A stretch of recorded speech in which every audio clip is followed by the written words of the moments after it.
Welcome to Beyond the Frame, episode 7, a podcast where we dive deeper into the professional lives of an esports creative.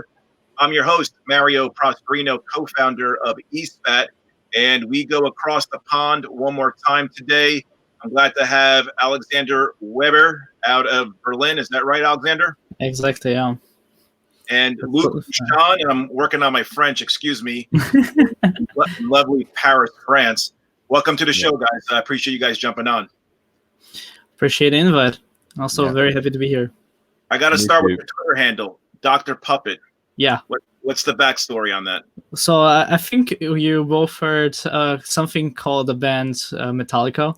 They have a song called Master of Puppets, and when I started gaming online, I was very into Metallica and heavy metal, and so I was using the tag Master of Puppets until I changed to play League of Legends, and the name was taken, so I was the Puppet Master. And there was, for some reason, a very, very bad 9gag joke that made fun of Metallica not making the PhD and still stuck at Masters because of the song Master of Puppets. And a friend of mine found that so funny that he gifted me a name change. And so that's why I'm Dr. Puppet, and it's stuck until since then. You got great taste. One of my favorite bands as well, Alexander. And a band that I grew up to in the early 90s, and I'm sure when they made their way to Europe. Have you been to a show by chance? Oh, I have. A few years ago in Cologne, actually, with my dad, one of my brothers, and it was amazing. Like, this was basically a childhood dream because I started playing music because of Metallica and Beatles, because I grew up listening Beatles and Metallica throughout my family, and I don't think, except for some Beatle-related shows that I went to, this was by far the best show I've ever been to. That's awesome. There's nothing like Metallica. We'll have to set some time down the road just to shop on the metal. Luc, let's start with you. Let's talk esports. Tell me what 2020 was supposed to look like for you as far as esports and covering competitions and festivals, and what have you done since March as an esports creative? So 2020 was supposed to be the year where I finally launched myself really in esports. I started back in mid 2019, and 2020 was supposed to be the end of my studies and the starting of being a full-time esport photographer. So I had many events booked. Mainly small ones related to FGC and Super Smash Bros. Stuff. So, and I was supposed to go back to the both of DreamHack's winter and summer, and it fell apart a bit. So my last esports event before the whole lockdown in France was in March. I got back home only few hours before lockdown. It was just from small invitational of Smash Bros. In Tours. And then I had one event during the summer. It was more a chill event to mainly see friends and see some of the players that I missed. And that's pretty much it. So I live in a small town near Paris. It's very much like parks and big mansions and stuff. It's a really calm town. So I tried to go back into film photography because that's where I started more than 15 years ago. So I did a lot of film photography during lockdown, but not much else actually. What about you, Alexander? What's the quarantine life been like for you? I'm sure you guys missed the rush of walking into an event. Yeah, I definitely have been missing events. Like, I've been missing Paul. Let's say I can call myself lucky that I actually had, since lockdown, I had a few events because there were a small time frame in Berlin and Germany that it was acceptable to have small events. So I had one Smash event since then. It was at the Level Global facility here in Berlin. It was a small local. But luckily, I could just shift. I had a few events booked as well. I was going to be at all those Smash Tour events, like the European Tour circuits. events, and they all fell apart because of COVID. I was like, the lockdown hits. I was on my way to move to Berlin. I was living in Hamburg, and I was like moving to Berlin at the time the lockdown hit. So I was planning like, hey, I have all those cool things. I have already this podcast tour planned. I have this here, there, everywhere, and then everything fell apart while I was moving. Luckily, I could shift. Now I'm working mostly with Schalke 04 Esports. They have a League of Legends team here, so I've been basically doing all their video and photo content since May. And this has been my main gig. I also worked a few other gigs as creative director with Level Global on a few of their projects. And I'd say I'm still one of the fortunate ones that could find work outside and inside esports. So still, reflectively speaking, it was a great year, but it could have been completely the other way around. I've been lucky to be at the right time, at the right place, basically. Absolutely, and that's a really good frame of mind that you're having there. Let's stick with you, Alexander. You got an interesting, story to tell, interesting journey. Tell us more about, where you grew up. Obviously, you grew up in Brazil. You have a coaching background as well. Kind of give us, the story of how you grew up, where you grew up. What was some of your hobbies and your passion for either music, gaming, esports? So I moved to Germany when I was 8 years old. My dad got a job offer here in Germany, and he decided to take it. So basically, my middle brother, my mom, and my dad, we moved. My sister stayed in Brazil with my grandma, and I've been living in a small town, very, very, very small town, not even 1,000 inhabitants, near Frankfurt, and well, I was gaming a lot, but like my two main interests were basically gaming and music, actually, before I found my way to film and photography. So I was kind of always a competitive gamer. I played CS clone, was one of the top 3 clan leaders there, and then I moved to League of Legends, where I first obviously wanted to be a professional player, but when I had to decide, do I want to pursue filmmaking and photography, or do I want to play pro, I decided the latter and quit playing. And I made a bet with a friend that was duking with me at the time. If he made the Masters, I'll build him a team, be the manager. And this way I found myself to coaching, because in 2015, where this all started, there were no coaches. It was a few retired pros, a few retired friends that somehow had a little bit of knowledge of the game, but not really what is coaching even. And so I found my way through this and through all this content creation that I was already doing, because I was already writing articles, I was doing podcasts, shows, live streams. I got offered a job at a Chilean team called Coast Latin Gamers, and I became their head coach. We won the Latam League and went to the international wildcard qualifiers back then in Brazil. So all the way from Germany, I went back to Brazil just to do this qualifier. Unfortunately, we lost to Pain Gaming in the finals, but I sticked a few years around as a coach. I always hit top 4, and so I think this was a very, very fun, successful career. But at the time, where do I keep going, or do I finish my film school and go focus on the filmmaking, and decide to quit coaching and focus on filmmaking? And at this time, I had the opportunity to write for Even Global. So basically, as my part-time job, I was writing about League of Legends. I was basically their analyst, so I would have a column there where I would break down games on a more analytic perspective. And this forced me to travel a little bit. And I bought a camera with that money and started taking photos at events. And this is how it all started, because I never planned really to be a photographer, because at the moment I started playing around with a camera and photography, I decided to make films because I didn't want to give up music. And it all happened because it was more comfortable to add pictures to my articles than videos, obviously. And so I was always taking pictures, my own pictures, and adding them to like just amplify my stories. And since I didn't want to keep writing, I wanted to focus again more on filmmaking and photography. I quit the job and tried my life as a freelancer in 2019. Luckily, I had the opportunity to go to Worlds with Horizon with Ashley King, and mostly have been working my way in the German grassroots scene of the FGC, mostly Smash, and other gigs, and while working my way in traditional film as well.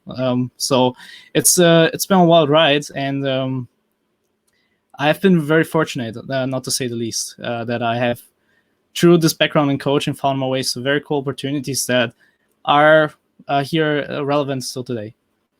Super. Luc, what about your journey?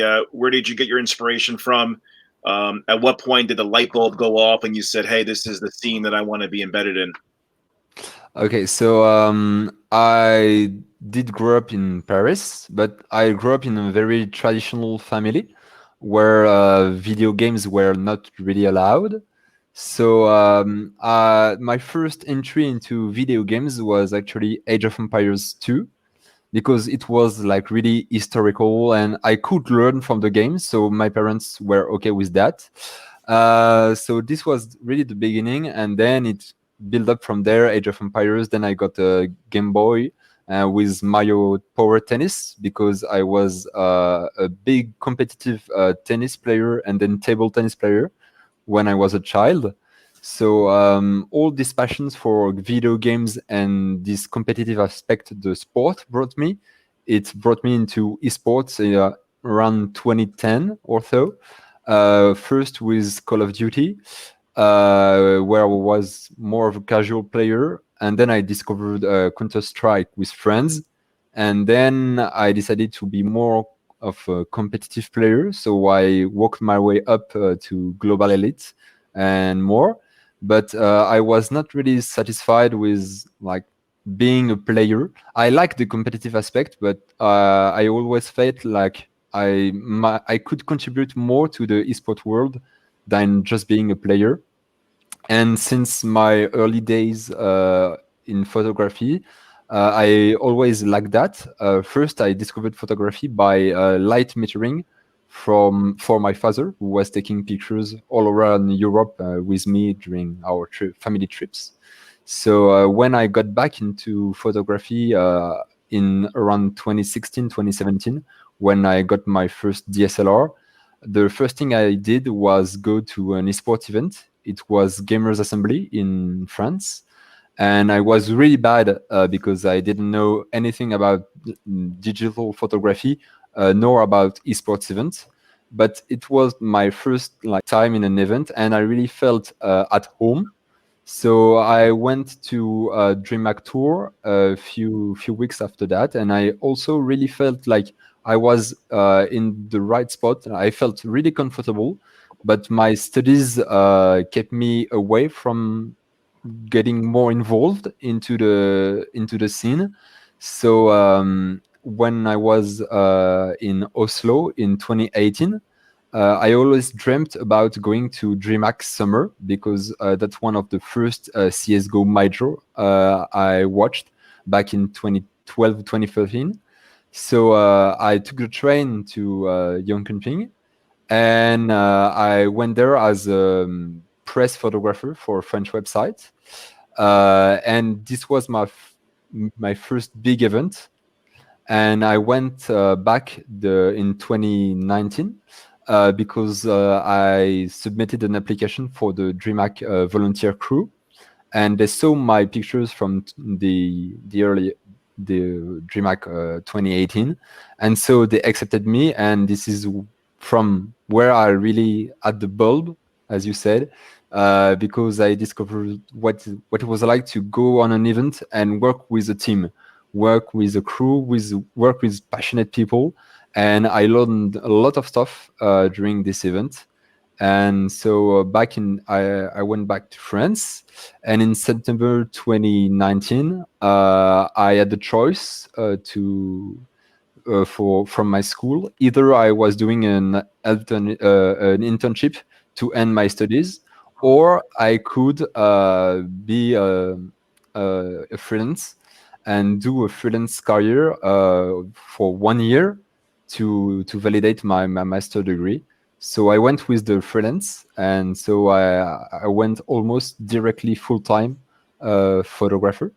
And my first events were mainly in the FGC community, because one of the first person that trusted me was Kayane, so with Soul Calibur, and then I met NTK, who is one of the most famous tournament organizer in France for Super Smash Bros. And I mainly did Super Smash Bros for the whole year. I went back to DreamHack, of course, and that's how I got started. Super. Did you find yourself while you were in university? Was it easy for you to make connections and network, or was it kind of a struggle? And as far as hustling to make connections to get to that next part? It was really difficult because my master degree is really outside esport and outside content creation. So I really learned all on myself, and because I was still doing school, it was difficult for me to really fully commit into the esport world. I couldn't go to events that were too long or too far, because I had mainly schoolwork, and I was like obliged to go to some classes. So yeah, it was really difficult, and I also found difficult to network with other games that I'm interested in, because all the FGC community in France is really linked together. So it's really easy to encounter new people in the FGC. But if you want to go more towards League of Legends or Counter Strike or Rainbow Six, it's much difficult, because the communities aren't very linked, and it's difficult to meet the right people to develop a network. Gotcha. Alexander, I know you're a few years removed, but tell me more about what you think this scene is like in esports in Brazil and Latin America, and where it's going to go the next 3 to 5, 7 years. Oh, the next year is going to be very exciting, because the League of Legends scene is going to franchising in both areas, I think, next year. And the money is being invested there, not only in Brazil, but outside into Brazil. It's already been growing rapidly outside of League of Legends. Like, when you think about Brazil, you still think about League of Legends, because it's still the most popular esports. But technically speaking, the biggest game there right now is Free Fire, which is a PUBG clone mobile, technically. And it's been going nuts. I don't know if you saw, but literally a few hours ago, Cristiano Ronaldo announced that he's going to be a character in this game. They have the biggest Brazilian DJ in this game. They have Corinthians, which is probably the biggest Brazilian football club, has a team and won the championship there. And I think they were also, I might be wrong here, but also they might be the winners of the World Championship in Free Fire. So this thing like blew out. Like the market in Brazil is insane, because gaming has never been really a thing in Brazil due to laws and other things. But now that games are so accessible through PCs and mobile, and especially mobile gaming, it blew up. It literally just blew up, because we all have been gamers there. It's just now we actually can get the games legally, and we can actually afford them, because Brazil is still a very poor country, and games are very expensive there. So having a game that is free to play, and you can play on the lowest spec computer or your very bad smartphone, makes everything a lot simpler and easier. So I'm very excited now that also Wild Rift launched today in Europe, and I think they were already. I'm not sure if they launched also today in Brazil, or when they're launching there. But I think this is going to be very exciting, because it's growing a lot. It's probably in numbers one of the biggest, and we have Team Liquid, we have FaZe, we have Cloud9, we have everyone already investing in it. So it can only rise from here. Yeah, and they had representation at Worlds out of Brazil as well, correct? Yeah, and I mean, like, if you want passionate, loud fans, that's the way to go. Like, just go to South America. Honestly, Yeah, for it's sure. impressive. For sure. Tell me, Alexander, when you're covering an event, being that you were a former coach, does that give you an advantage as far as the perspective, as far as a couple of steps ahead what could happen on stage? And now, as a photographer Oh, covering it from that angle, does that put you in an advantage? oh, I think so. Yeah, mostly in the beginning because I didn't need to watch the game. I saw the timer. I saw who was ahead or who was on item X. I knew what's gonna happen in the next 5 minutes. It definitely helped in the beginning, like getting used to the pace. But I think the more benefits I have from this is that I can still communicate with pro players on an eye to eye level because I understand their needs, I understand how they think, and I might be a little bit washed up in League of Legends, but I still understand the game on that high level. So I can still talk with them, or I can, or what was very important for me when was establishing myself in the German Smash community.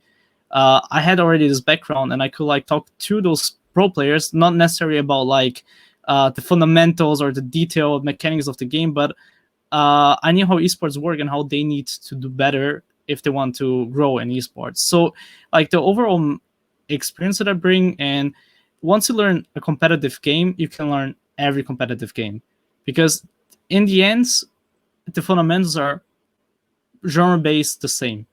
And the other thing is like, are you playing basketball or are you playing football? In the end, it's a team sport where you have to score points, right? So it helped me a lot getting around and getting opportunities, and most importantly, I think people to open up and feel more comfortable, because this is, I Absolutely. think, where a lot of people struggle with pro players. Absolutely. Luke, you're a freelancer that is a hustler. You're trying to, make a name for yourself. Where do you think you need to improve to kind of get you to the next level? I think the big point I'm lacking is self-confidence.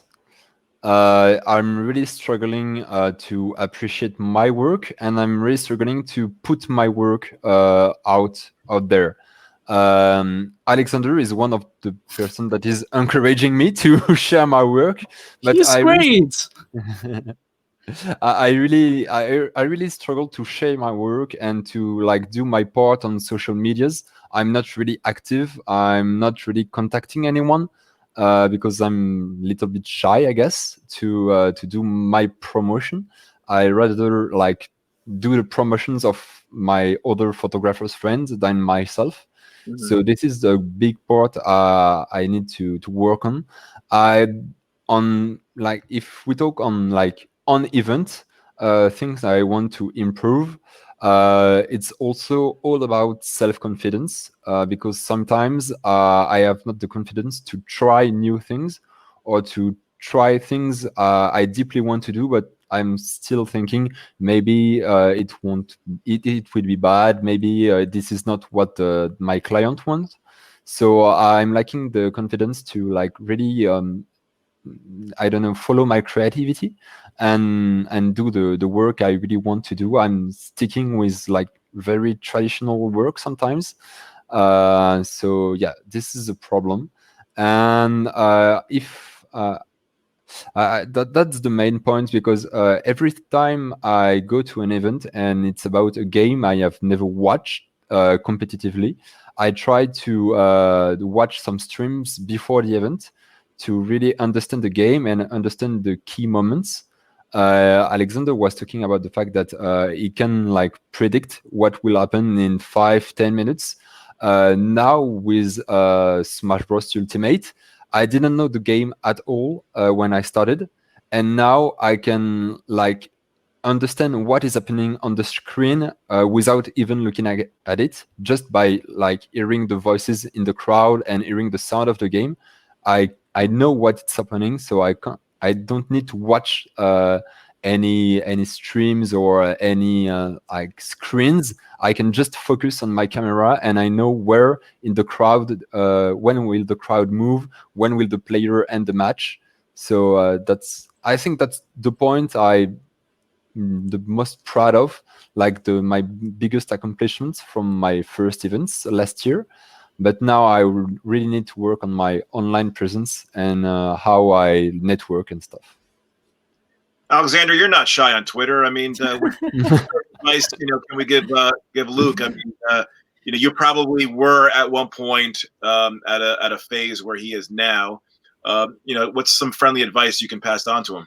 Well, honestly, like the only advice I can give to him, just share his work, because we've met, we worked together at Valhalla in January this year, and not only was it very fun, but also like his work is amazing. I'm not just saying that because he's my friend. I honestly like and respect his work, and this is technically like what you have to do. And I've been always like just putting it out. The best promo you can do is like stay busy, stay active, stay doing something. If it's paid, unpaid, keep improving. And at some point, someone will ring.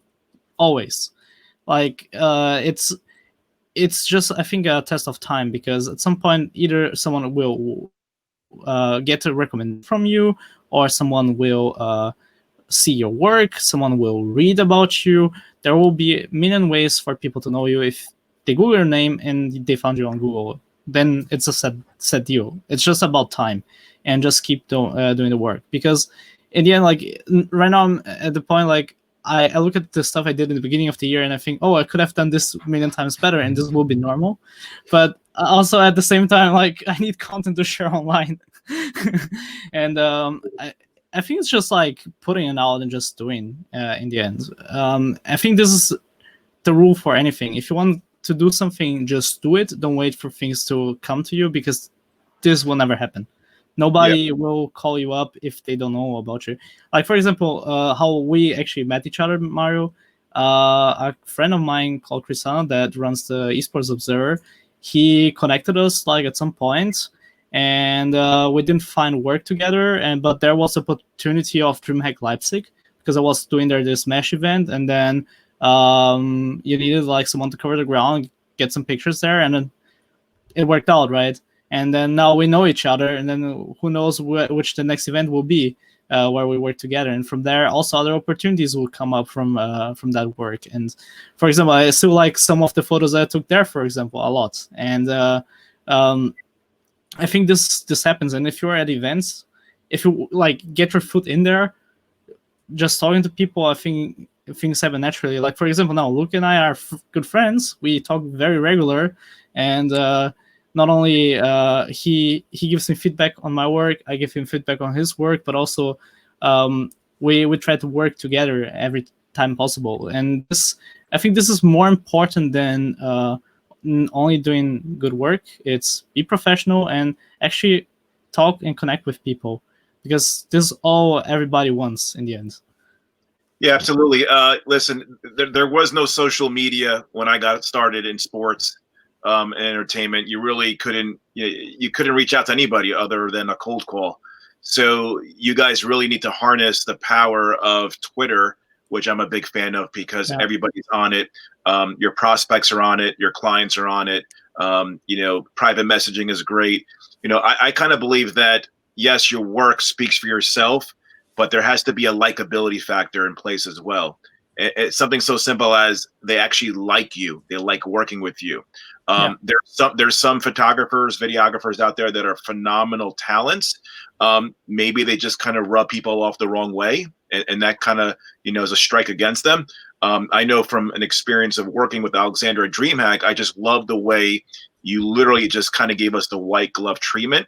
Everything from details and captions. And listen, esports is the most challenging sports entertainment property when it comes to talent and identifying players. There is no John Smith in esports, right? So, for Alexander literally to send us, Twitter handles of every single Smash player that he was capturing, that goes a long way. And for us, we kind of remember those things. But not just us, but you could be working for a PR agency, an org, a TO, and it's always like going above and beyond of what you do with the camera, but how do you actually provide that really strong customer service? And I've always said, listen, it's like getting that first account or client is the hardest part, but then after that, you got to maintain that relationship, but getting in is the hardest part. And then you're basically you're on an audition every time you're there for that event. But I think getting in is hard without a doubt. But you kind of have to go above and beyond and just create. You're a salesperson as much as you are a creative, and that's proven. So it's pretty much, again, just the likability factor, building that rapport, and finding out really what do you have in common with the person who handles social media from Fanatic or from G2, whatever, and then just building rapport and building chemistry, in my opinion. Yeah, and I think to add to this, from my experience, what stood the test of time was always be on time, never be late. Like communication, be clear of what you can provide and what you cannot provide, and also brief properly, because this is something a lot of people struggle more than people might like to admit. And also just be cool with each other, because the people that, for example, I want to give a huge shout out to Darius, because helped a lot when they were doing the shot caller in the days, and the moment I was moving to Berlin, they needed someone. He rang me up to bring me in, and now we are working the whole year together, and I think we achieved a lot of good things there already, and we're all still planning the next big thing, and never stopping at the next hurdle. And I think this is great, because not only is he my friend, I can literally say that, but also I have a great colleague that in the moment I needed something, he thought of me and brought me in, and we are growing to be better professionals together. And I think this is something that people undervalue a lot, are those connections, because in this part I had the luck to also go to film school and get outside of industry experience. And the film industry is a lot harsher than the esports industry, because a lot of people in the industry come and go it's night and day. If you burn yourself once with someone in the film industry, you're never working again. Yep. And they are that harsh, because if you don't fit the team, the flow of the set, it doesn't matter how good you are, because if you don't work in the team environment as people want to work or like to work, you can be the best DP, you can be the best assistant, you can be the best director ever. The chance of you working with that crew again is mostly not happening. And this is because people value not only efficiency, but professionalism over everything. Because in the end, we're all doing creative work. So it's already a privilege. And it would be a shame if we don't have a good time doing so, because it's important work, but also, hey, we are doing work that is not necessarily the most needed to survive, but it's something that we all need for our minds, our souls, passion, and heart. And we should treat as such with respect. And I think this is the one thing that never gets said out loud. And I think this was by far my most important learning this year, and will be for the next years to come, I guess. Well said. Well said. Luke, what's the dream scenario for you? Financially, if you could pull off freelancing, is that what you would rather steer towards? Or is the end goal to work for an org or a TO? I don't know. I mean, freelance I find freelance really nice, because when you are really settled, you can pretty much choose your project and choose your clients. But I like also the fact to have a consistent team and work with the same person. And if you feel well in that environment, it's pretty nice. I think for esports, I maybe want to stay freelance, because when you meet guys like Alexandre, or I also think about Stephanie Lindgren, who is one of my most precious encounter of 2020 and 2019. Those people are your colleagues. This is your family. And even if you don't see them at every event, even if you don't work with them on a daily basis, you know that they are here and we can count on each other. So you are not alone when you are freelancing in esports content creation. You are always in this kind of creativity pool. and you can like count on everyone and each other, and that's really nice. So I mean, I could work with an org or with a TO, but freelancing is maybe my dream scenario right Good for now. you. Good for you. I love the outlook. What? Who are some of the photographers, the videographers? You know, being in Europe, you guys are just in the hotbed of talent. Who are some of the photographers that you actually inspired to keep up with? Luke? Oh, let's go, Alexandre. This guy here. um, I think for me the most important person I met was Mihal Konko. He shoots basically everything for Riot Games EU. So if you've seen any picture for the last I don't know how many years from any League of Legends event in Europe, he probably shot it. And he has not only been a great friend but also a very great mentor. So to say, even though he hates me when I call him that, but he always helped me get opportunities to practice when I was starting to do so, and this was very valuable for me to learn. Like I have a series that I shot in 2018 where I was literally going behind the scenes. I was following around the Riot production crew until like I could to the places I could as a press, and taking photos of them like doing their thing because nobody ever shot that. And I was wondering why not. It's so interesting to see how they are doing this, and he helped me after that. Like, hey, I like this photo because you did this. Keep doing that, and I try to duplicate this. And he would give me advice and mentor me, and also try to help me find new opportunities along the way. And I think this has been the let's say best colleague and best mentor that I could have in esports so far. Yeah, and for you, does that mean obviously you look to pay it forward as well for the next crop of creatives coming after you? Well, I mean, I'm very glad to help everyone I can. Like, I am happy to be the one that I once needed to get started. Someone had to teach me, and someone had to help me, and I've been very fortunate in that department, luckily, to be going from opportunity to opportunity and never really stopping or actually having to actively find. Because I've been very lucky in meeting the right people in this department. So I'm very glad to help. I hope I can help even more people because there's an endless ocean of people that can become esports photographers and videographers. And there are a lot of more stories to tell that nobody's telling right now. Mm-hmm. It's just about the people wanting us as well to learn. So yeah, I mean, definitely I can. I hope I'm already doing so because I try really hard to do the best of the work I do. Good for you. Good for you. Luke, let's talk about content. Do you think that our industry, being creatives, us being on the technology and creative side as well, are we getting the respect that we deserve from the stakeholders, from the ecosystem in esports?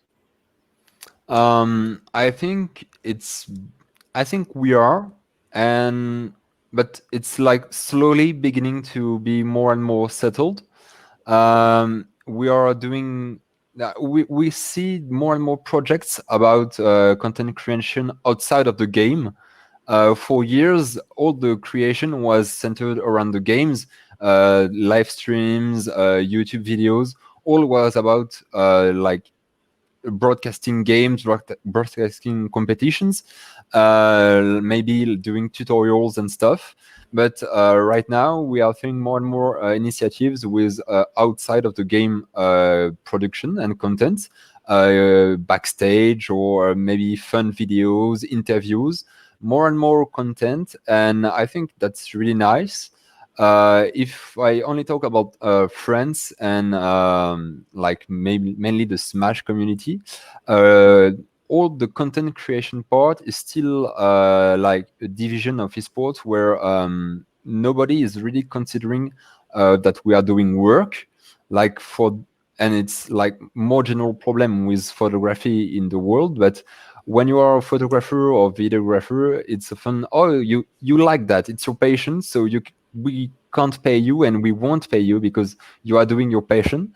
And esports being based on volunteer and like in like many scenes, volunteer work is still the way to go. I think as a creative, it's even more difficult because we have this like tag in the real world, that in the outside world, that we can work for just passion and like maybe a beer or a pizza, and in sports it's really hard to like educate people that we are doing real work and we are maybe spending, I don't know, 10, 20, 18 hours a day on an event, running around and doing like all that we can to make the event ready. And this is about passion, and we are doing it out of patience, but we need some kind of retribution too. For sure. And let you know, we're very cognizant of some of the top tier orgs that are investing in their studio or creating studios. We had Nick from One Up for Team Liquid. They're doing some great things. Charles from G2. So we definitely see that teams are starting to invest in dedicated staffers to shoot content for their org. Alexander, we have a lot of talent here in the States as well. Is there anybody here across the pond that you're fans of, and do you see a difference in style of creativity between somebody from Europe versus somebody here in the States? Oh, that's interesting. I think in general, Americans have a better understanding of how much things cost and how much it's worth to invest. But that's a general mindset problem in Europe and especially Germany. I don't know how much of a problem that is in France, for example. Like, look, you can add to that later, because like in Germany, even if I compare to non-esports branches, it's very hard to finance anything creative in general. And when we're speaking like a big budget for a movie here, it's around 1 to 3 million, where in America this is like, yeah, that's an indie debut movie, like first movie of this director. So the understanding is still very, very different. It's getting better, at least in esports. People are understanding if we do those 10K, 20K commercials, we'll get there. But it's still not common sense, I would say. I think people are still trying to underpay or not understanding really the value of high quality content. But at least from the people I work with and I talk on a regular basis, the understanding is growing, and definitely pushing for more, let's say, either creative or bigger projects. If the budget obviously allows, or like, hey, we can do whatever you want basically, but as long as we can put it on this budget. Things are still on this way. But definitely like when it comes to production, I think the non plus ultra and esports orgs are probably Team Liquid. I think nobody comes close to the production quality that they can provide. And for me, like if there's one standout photographer in that sense, I have to call Eric. Because I saw his work a little bit when at Worlds, and have been following him ever since. And I think like I wouldn't say like there's a style from countries, but I think he has a very distinguished style to make things look very big and very splendid, very extravagant. But also when it matters, he makes things very small. And I remember he has this one G2 shot when they entered Paris stage, and he shot it black and white. You can not, it's basically black. It's a sea of black, but you can see the players. And I think like this image is so strong and so intimate, why it looks like so huge. And you see like those are the best players that ever possibly play League of Legends in Europe. They're entering the biggest stage of their lives, and people are excited, and this captures everything while they still look human and heroic at the same time. So like I think this is one of the, like for me, the standout, because there are too many to call. Like for me, he would be one, but I also have to say then we have Steph, which is also amazing photographer, but she's based in Europe. There are also I don't remember the name. There's also this this guy that photographs everything for LPL, that follows around all Chinese teams and every League of Legends event, that makes amazing photographs, even more behind the scenes work. There are a lot of good people out there. It's hard to say, but I think most of them have a very strict style and develop the style for themselves. So it's hard to pinpoint a lot singular people because there are a lot of great ones. Absolutely. Alexandre, let's stay with you. You have befriended and built rapport with various players. Do they really respect what you do when they see that final product? Are they becoming fans of you as much as you are fans of them? I hope so. Well, I mean, I can definitely say like that. There's obviously in the end just want to play League of Legends or play the game respectively, but they definitely come a long way and to understand the values and what it actually brings to them of a good told story. And we're currently working on a few cool projects at Schalke, and people definitely enjoyed our work there, and the positive feedback was very like a lot more than the negative ones internally. So I can definitely say like at least this team I worked with mostly positive. Also the Smash community has been very positively in that regard. So I can only speak for myself here, and my experience has been very positive. But also I take the time when people are not really understanding to explain why, and also understand, like try to explain my vision, because I want to make things obviously bigger and I want to go all the way, and I'm sort of this in between stage of what I can do and what I cannot. And if they help me, I help them basically. So if we can collaborate, we're all basically trying to work here, and you need me as much as I need you. So either like you collaborate and do your part so we can do this properly and do it well, or I can also at every time just say what you have to do, but I'm not sure you want that. So it's always trying to find a mix when doing those type of contents. But also most of my work is luckily very documentary style in esports, so I'm just there.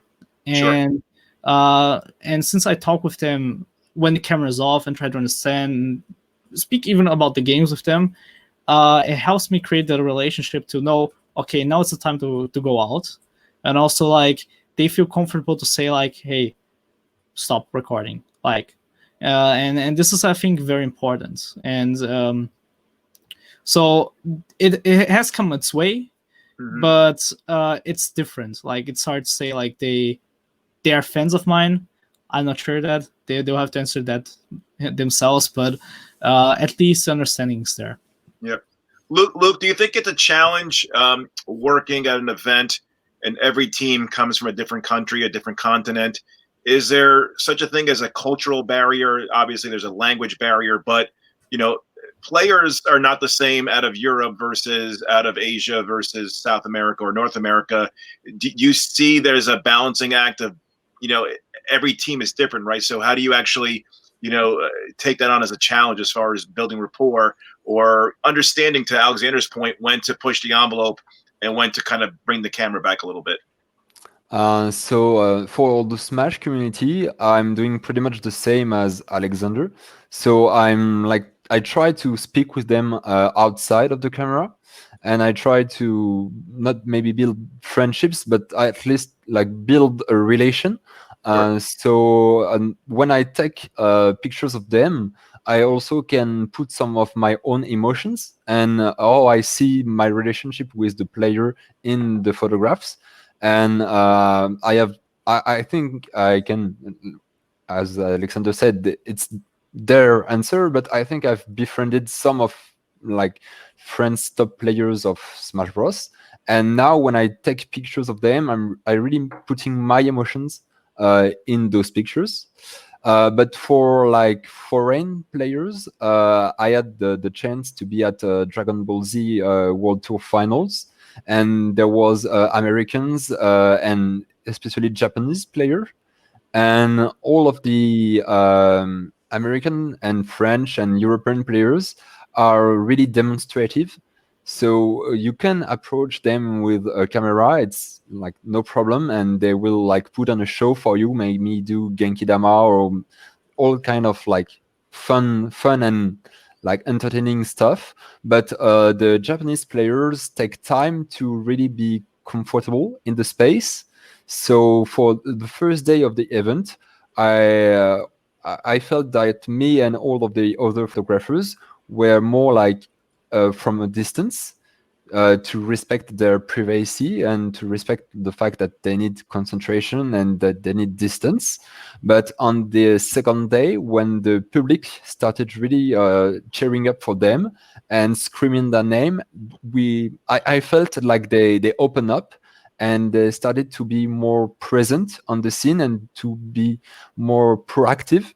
And when I see that the players start to feel more comfortable with the environment itself, I try to step in with my camera, because if he's not feeling really at ease in the venue, he will feel very bad that I'm gonna approach him with my lens. But if he's beginning to feel more at home and like more like he owns the place and like he's like in a good shape for the competition, then I will start to come closer and closer. Interesting. All right, this one's for both of you. I'll get you one plane ticket and one credential. Luc, what's on your bucket list? Oh, that's a difficult one. Right now, I think it will be ESL1 Cologne or IEM Katowice. Reason why? Because when like the first esports scene I really fell in love with was Counter-Strike, and the three events that really struck me were DreamHack Winter, ESL1 Cologne, and EM Katowice. And I did DreamHack Winter twice now, not as an esport photographer, but as DreamHack photographer. But I already like felt what the event was like. So now I'm lacking big events. So ESL1 Cologne and EM Katowice. And if I can add one more, it would be 6 Invitational. Okay. Oh, that's a good one. That's a good But one. it's supposed to be in Paris, so I don't need a plane ticket for that. But I do need the credential for 6 Invitational. Credential would be nice. What about you, Alexander? One plane ticket, one credential. That's difficult. But since I missed the country, I probably take to Brazil. Whatever, give me anything in Brazil, I'll be there. Because this is definitely something that I want to experience again. But if I would have to be selfish than anything in Tokyo, because it's a childhood dream to go to Tokyo and do some work there. Imagine if we had esports in Rio for the Olympics. That would have been great, right? Oh, this would have been awesome, actually. And actually, this might happen at some point. Like I think this if there's a place that will happen sooner than others, then probably it's Brazil, actually. So I hope so soon. Let's say there's esports in the Olympics. Which country takes the gold medal? Oh, well, I have to go back to the roots and say Korea, because I think like except for Counter-Strike, I think the Koreans will probably always be on average better than most other countries. But Europeans don't give up with a good fight. So it's hard to say. So, but I still guess the overall average goes to Korea. You know, listen, I think we'll get there one day, and it'll be a magnificent platform for esports and all the players. All right, so this is the part of the episode where we talk about 3 dinner guests. It gives us kind of a really unique perspective of your personality and who you want sitting at the table. So we will start with Luc. Let's see, celebrities, relatives, fellow creatives, somebody next door. So I was prepared for this question because I was really afraid of it when I saw the previous episodes. So I prepared it, and if I can have all the 3 guests at the same time on the same table, I would choose Edgar Wright, because he is my favorite movie director, and he is the first one that made me interested in the director itself and not the movie. So now I watch Edgar Wright's movie because there are his movies, and I recognize his style, and I want to see what he has done with the movie, and I'm not just watching like Hot Fuzz or Scott Pilgrim. Then I would choose Lauren Mayberry. She's the singer for Churches, and it's an incredible. For me, it's like one of the most like unique vibe I've ever felt in while listening to a song. She has done songs for Mirror's Edge and Death Stranding, and also like all of maybe all of like classic songs, not for video games. And I really like all the like universe around the songs and the clips. And then I will bring one of my best friends that I've known for like 7 years, and because he is also fan of Edgar Wright and churches, and I want to be able to share this moment with someone, so I want him at the table too. Well, you need a best friend, because if your best friend's not there, then nobody's going to believe you. Yeah. That's also true. That's also true. That's a good point. I should refine my list then. This guy's bullshitting. Come on, nobody was there. Okay, part question, Luke. Which is the best or your favorite movie from Edgar Wright? It's Scott Pilgrim vs. the World. Good choice, my man. It's good my choice. favorite movie of all time. I'm literally gonna watch it next week for my podcast. Well, I'm gonna guess for Alexander. Kirk Hammett, Lars Ulrich, and James Hetfield. All wrong. Great musicians, but I would prefer a few other persons. For me, number one guest of all time that I would love to have a chat with, but probably will never have, Paul McCartney, because I don't think there's a better songwriter out there ever, period.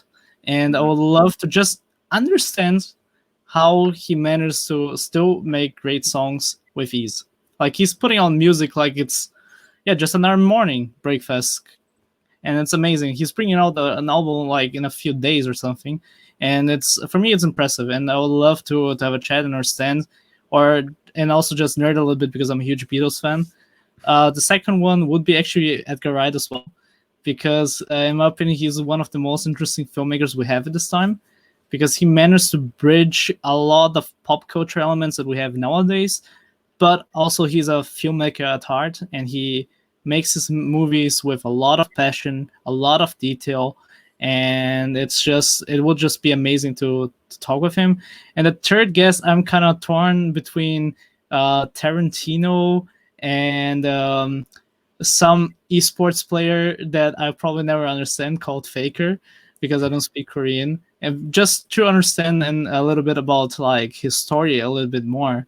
But Tarantino also would be the other choice, simply because if there's someone that knows anything about movies, that's the guy, and I would love to just talk with him about movies, and this would be just a fun night, basically. Absolutely. I actually, one of my guests would actually be John Lennon as well, and ironically, yesterday was the 40th anniversary of his passing.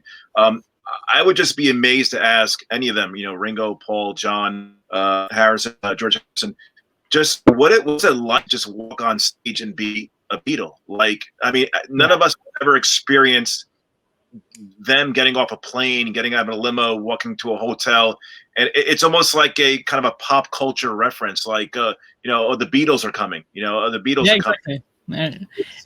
I would just love to be there and watch them actually create music, because the more I read, the more I get interested in their songwriting process, because if we look back, it's just everything we're doing now, it's basically what they lay down for us in music, right? But they didn't know how to read-sheet music. They didn't know music theory. There wasn't even such a thing as music theory written down for pop songs. Sure. And they somehow made possibly the most basic songs and also the most in-depth songs at the same time. I would just freak out. Like, this would be the thing for me. Yeah. And you guys are artists as well. So you guys are making something out of nothing. You are painting a picture. You are creating art. You are telling a story through the power of still photography or video in some other people's cases.